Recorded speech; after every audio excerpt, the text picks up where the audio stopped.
Hello, growers. If you enjoy podcasts like this one, tune into my podcast In Search of Soil on YouTube for a deep dive into the mysteries beneath our feet.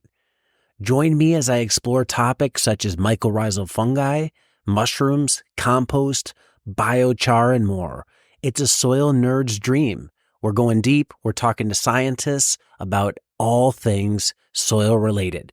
Whether you're a seasoned farmer or a gardener just starting out, our podcast has something for everyone. Listen in and grow with us. Check out In Search of Soil on YouTube. How would you handle this? Next year, the soil adjusts, it kicks off, and you go, we'll call baseline 100%. So you're back up to baseline, but then you go to 125. So production goes 25% above baseline.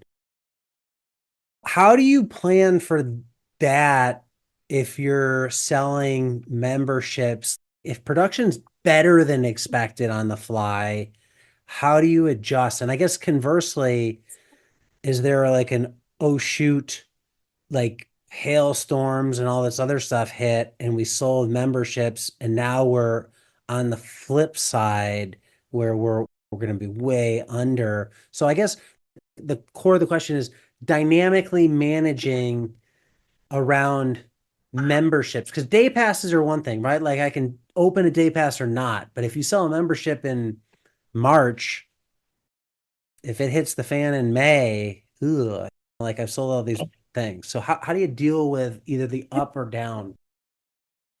And that's exactly why I've stepped them up so gradually to feel qualitatively and quantitatively what those produce volumes are for the number of passes at each level, right? Overproduction is easy. I'll open day passes. No problem. I'll turn the marketing on, open day passes for whatever days I want. I could sell more season passes if I want. I don't like to do that more than the week into the season because it just doesn't feel right to not sell something that gives you access to the whole time. But I would just turn on the day passes. Easy peasy. Depression in production, for one thing, we are one of the 2 whole farm revenue protection policies in the state of Texas. I am not afraid of a hailstorm anymore. I haven't had to claim on it yet, but we did finally get that through this year, which was exciting. If I was in the situation where, but you still got to get through the season, right? That only handles me financially. I still got people to deal with. If I was in the situation where I was losing significant production and I had all of these season passes, that's just communication for me. That is email. It depends on how bad it is. Obviously, if it's so bad, I don't have a season. If I do have a hailstorm and I don't have a season, I would give people the option for their money back. And like, you can let me keep it if you want. I'm a poor farmer, but I'm going to get a whole farm. I have insurance, right? That's what it's for. If you want to donate your money to me, you can, but I will give it back. Absolutely. No problem with that.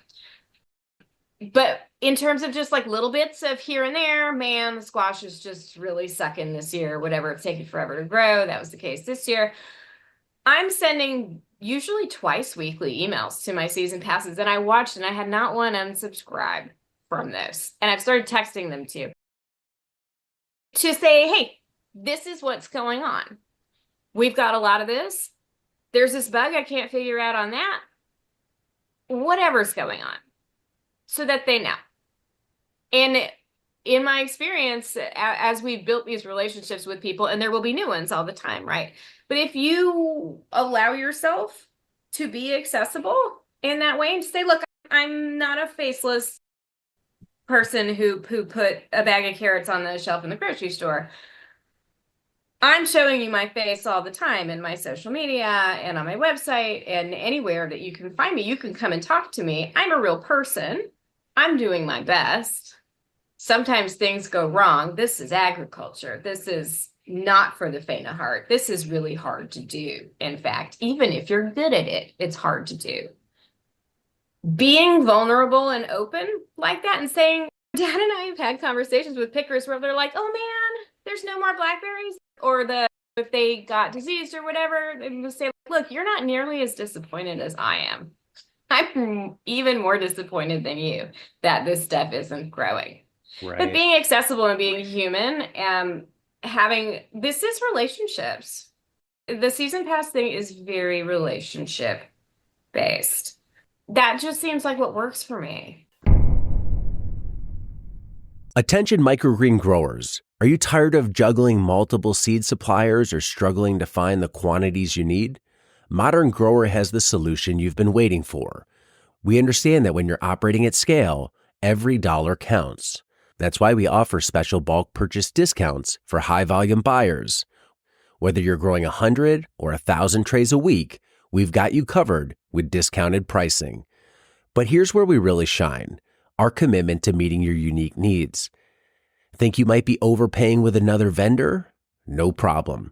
Reach out and we can run a quote to see if you are and if we can reduce your seed costs on some or all of your seed varieties. Remember, all of our seeds come with a Modern Grower guarantee: 100% organic and GMO free, rigorously pathogen tested for your safety and your customers' safety, industry-leading germination rates, competitive pricing, especially for bulk orders, and advanced technical support to ensure your large-scale operation runs smoothly. If you ever have germination, production, or any other issues with our seeds or somebody else's, feel free to give us a call and we're happy to help troubleshoot. That's right. We'll even help you troubleshoot issues you're having with someone else's seeds. That's how dedicated we are to ensuring your success. Ready to streamline your seed purchasing and potentially save big money? Visit shop.moderngrower to see our current inventory, and don't hesitate to contact us for bulk purchase discounts or custom seed sourcing requests. Grow bigger, grow better, grow modern with Modern Grower, your partner in microgreen success.